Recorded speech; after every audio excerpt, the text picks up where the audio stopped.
Magandang araw sa lahat ng nanonood at nakikinig sa Ikwento Mo kay Manay J.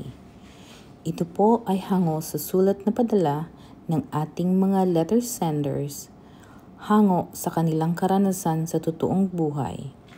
Itatago po natin ang kanilang tunay na pangalan para maprotektahan ang kanilang personal na impormasyon.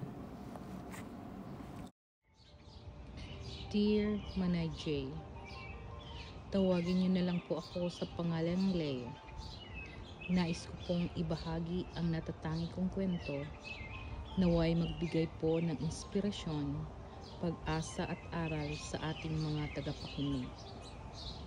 Taong 2016, kumonsulta po ako sa doktor na pag-alaman ko po na may hyperthyroid at sakit po ako sa puso. Binaliwala ko po kasi kulang po kami sa financial at wala naman po akong kakaibang nararamdaman sa katawan ko. Lumipas po ang ilang taon. Bigla na lang po akong sinugod sa hospital. Malala na po pala ang sakit ko. Lumuwa ang mata ko, pumayat ng sobra. Putlang-putla ang kulay ko. Madalas mahulog, mabilis mapagod.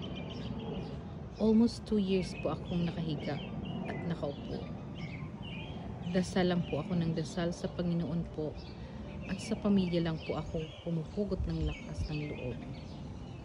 Maraming salamat at hindi nila ako sinukuan. Alam ko, hirap na sila sa mga panahon na yon. February 27, 2024, sinugod naman ako ulit sa hospital. Hirap na po akong huminga at hinahabol ko na lang po ang hinga ko. 50-50 na po ako noon. Wala naman po akong pag-asa. Wala na po akong pag-asa na mga oras na yon. Pumikit po ako at nagdasal. Sabi ko, God, bigyan niyo po ako ng sign. Kung malalampasan ko ito, pagdilat ko, may nakita akong tricycle sa unahan namin. May nakalagay sa tricycle, God is good. Napaiyak na lang po ako sa mga oras na yon. Sabi ko, salamat Panginoon dahil hindi mo ako pinabayaan. Tanggap ko na ng mga oras na yon kung ano ang mangyayari sa akin. Ngunit isang himala po na habang chine-check ako ng doktor, gumaan ang paghinga ko at habang binabanggit ko na God is good, naging maayos ang lagay ko. Salamat sa Panginoon sa pangalawang buhay na pinagkaloob niya sa akin. Napakabuti niya. Sa ngayon, Manay J, okay na po ako at nagagawa ko na po yung mga bagay na dati ay hindi ko magawa.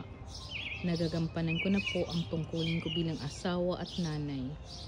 Sana patuloy lang po tayo magtiwala at manalig sa Panginoon dahil may magandang plano siya sa atin. Huwag lang po tayong mawala ng pag-asa.